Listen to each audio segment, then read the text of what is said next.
नमस्कार बच्चों, आज हम कक्षा 10वीं की वर्कशीट 30 करने जा रहे हैं जिसका टाइटल है जैव प्रक्रम, जिसमें हम पढ़ेंगे उत्सर्जन तंत्र के बारे में। तो आइए उत्सर्जन तंत्र की वर्कशीट करने से पहले कुछ उत्सर्जन तंत्र के बारे में जानकारी प्राप्त करें। स्टोरी सिस्टम ऑफ ह्यूमन के बारे में बताएंगे।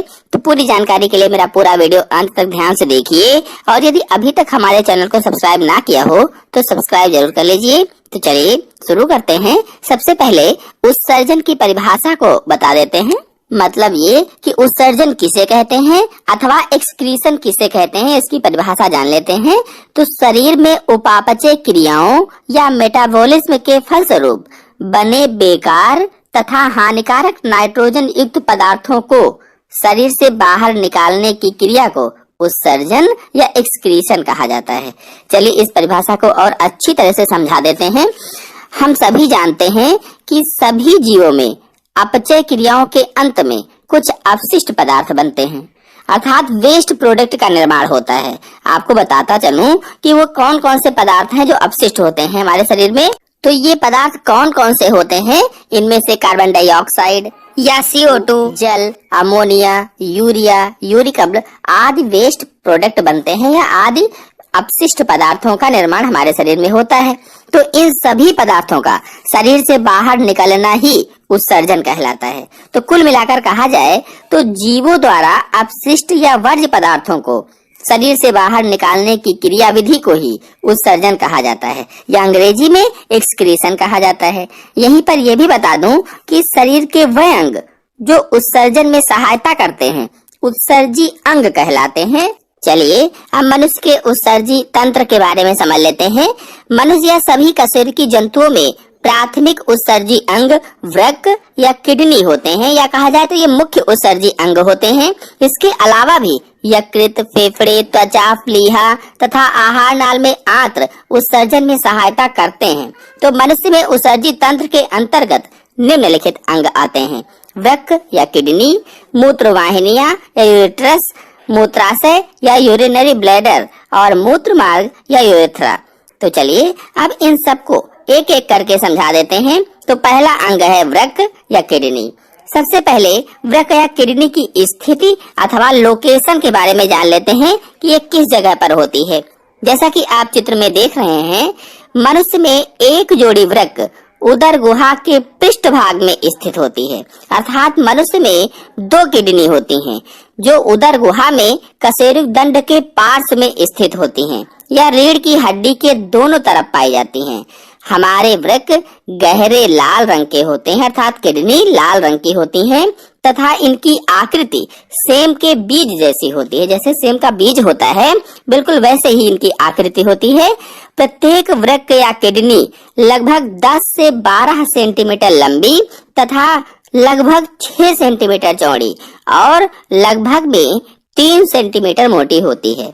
एक पुरुष के वृक्क का सामान्य भार 125 से 170 ग्राम होता है, अर्थात जो मनुष्य होता है, जो पुरुष होता है, जो आदमी होता है, उसके वृक्क या किडनी का सामान्य भार 125 से 170 ग्राम तथा स्त्री की किडनी या वृक्क का भार लगभग 115 से 125 ग्राम होता है।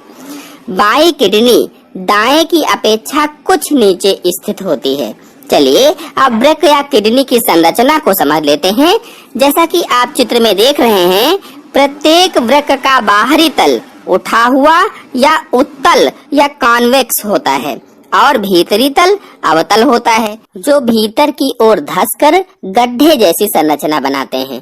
तो इस गड्ढे को हाइलस या हाइलम कहते हैं। हिंदी में कहें तो वृक्कना भी कहते हैं। ये जो संरचना आप देख रहे हैं इसे एड्रीनल ग्लैंड कहते हैं। प्रत्येक वृक्क या किडनी के अगले सिरे पर एक गोल सी संरचना होती है जिसे ही अधिवृक्क या एड्रीनल ग्लैंड कहा जाता है। इससे विभिन्न प्रकार के हार्मोन्स स्रावित होते हैं। प्रत्येक वृक्क रीनल धमनी द्वारा रुधिर प्राप्त करता है और रीनल सिरा वृक्क से रुधिर को इकट्ठा करके पश्च महाशिरा में पहुंचाती रहती है। यदि एक वृक्क की आंतरिक संरचना को देखा जाए तो प्रत्येक वृक्क के चारों ओर तंतुमय संयोजी ऊतक का बना आवरण होता है जिसे रीनल कैप्सूल कहते हैं। ये वाला है रीनल कैप्सूल।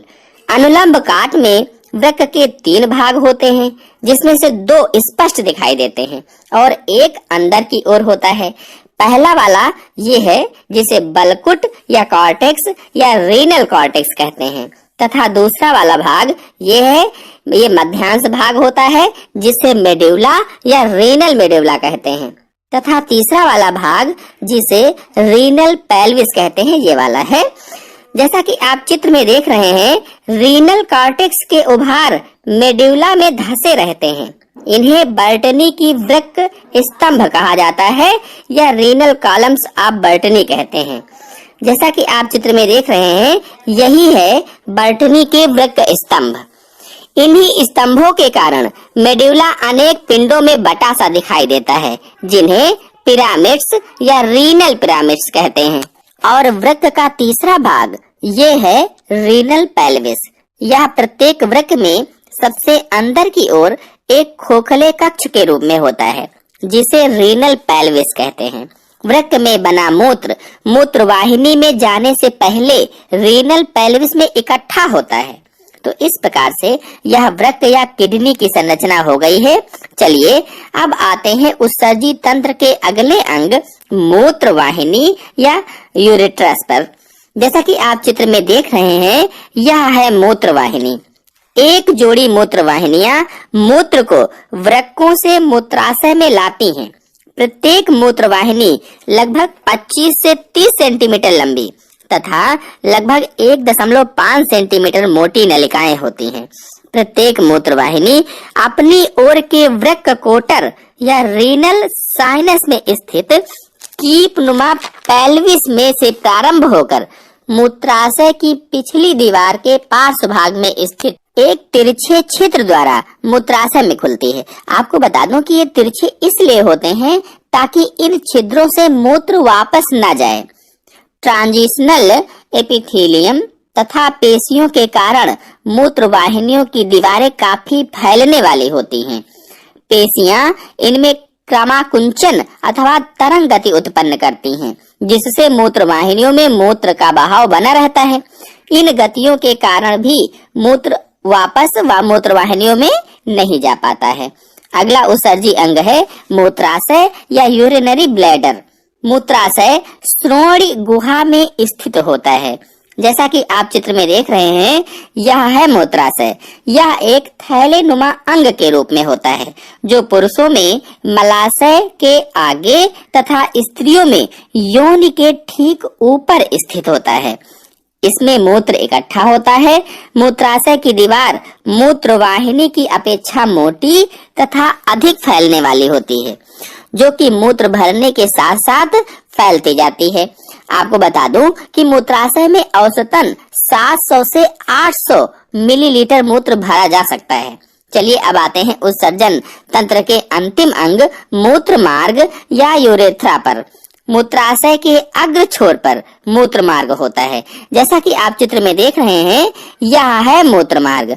मूत्र को शरीर से बाहर निकालने के लिए एक नलिका होती है, जिसे ही मूत्र मार्ग कहा जाता है। पुरुषों में मूत्र मार्ग लगभग 15 से 20 सेंटीमीटर लंबा होता है और शिश्न या पेनिस के शिखर पर खुलता है। पुरुषों में यह उत्सर्जन के साथ साथ जनन अंग का भी कार्य करता है, जबकि स्त्रियों में मूत्र मार्ग केवल 4 सेंटीमीटर लंबा अर्थात लगभग में होता है, लगभग 4 सेंटीमीटर लंबा ही होता है तथा इसमें से केवल मूत्र ही बाहर निकलता है। इस प्रकार से मनुष्य का उत्सर्जी तंत्र पूरा उत्सर्जन तंत्र पूरा हुआ। आइए अब वर्कशीट के क्वेश्चन आंसर की तरफ नजर डालें। तो देख लेते हैं क्वेश्चन आंसर। एक कोशिकीय जीव किस प्रकार उत्सर्जन की क्रिया करते हैं? तो वो ऊपर दे रखा है आपको, जल को डिफ्यूज करते हैं, तो फिर यहाँ से लिख देना आंसर। आंसर नंबर 1 है ये। नेक्स्ट देख लो क्वेश्चन नंबर 2। बहुकोशिकीय जीवों में उत्सर्जन एक कोशिकीय जीवों में किस प्रकार भिन्न है, किससे किस प्रकार भिन्न है? तो दोनों में डिफरेंस लिखना है बस। जो एक कोशिकीय हैं उनमें तो यहाँ से बस ये लिख देना ना, उनमें क्या है, जल में विस्तृत होकर होता है, और बहुकोशिकीय में क्या है, पूरा ये मानव में उत्सर्जन के बारे में लिखोगे।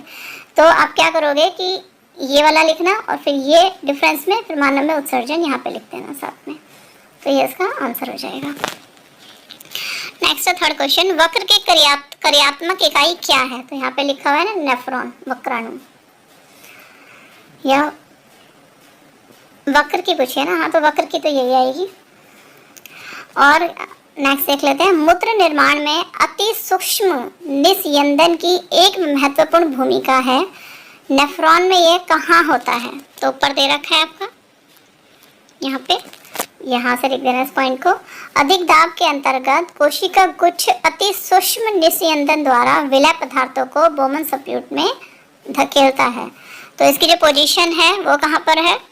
निस्यंदन कहाँ पे होगा? ब्राउनस कैप्सूल में, इस साइड में।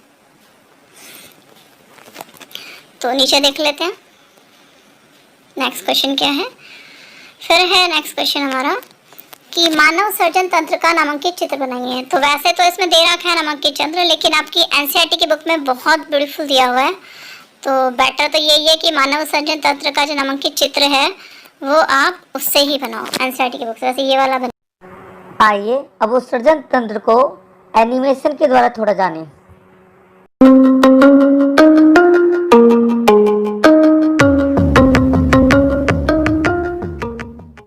किडनी रेडिश बीन के आकार के अंगों की एक जोड़ी होती है। रुधिर पूरे शरीर से रक्त के अपशिष्ट एकत्र करता है और जब यह रक्त किडनी से होकर गुजरता है, किडनी रक्त में से इन अपशिष्ट को इकट्ठा कर लेती है और मूत्र उत्पन्न करती है। मूत्र का 95% केवल पानी होता है। किडनी छोटे छोटे नेफ्रॉन से मिलकर बनती है जो रक्त को छानने का काम करते हैं। किडनी से यूरिन 2 ट्यूब्स में जाता है जिन्हें मूत्रवाहिनी कहते हैं और फिर ये थोड़े समय तक मूत्राशय यानी कि यूरिनरी ब्लैडर में जाकर जमा रहता है। ये मूत्र रंध्र से बाहर निकल जाता है जो कि एक पेशीय नली जिसे यूथ्रा कहते हैं के अंत में स्थित होता है। उस प्रक्रिया से जिससे कि जीवों के शरीर से हानिकारक तत्व बाहर निकाले जाते हैं उसे एक्सक्रीशन कहते हैं। हमारा उत्सर्जन तंत्र किडनीज यानी कि वुक या गुर्दे, यूट्रस यानी कि मूत्रवाहिनी, यूरिनरी ब्लैडर यानी कि मूत्राशय और यूरेथ्रा यानी कि मूत्र मार्ग से मिलकर बनता है।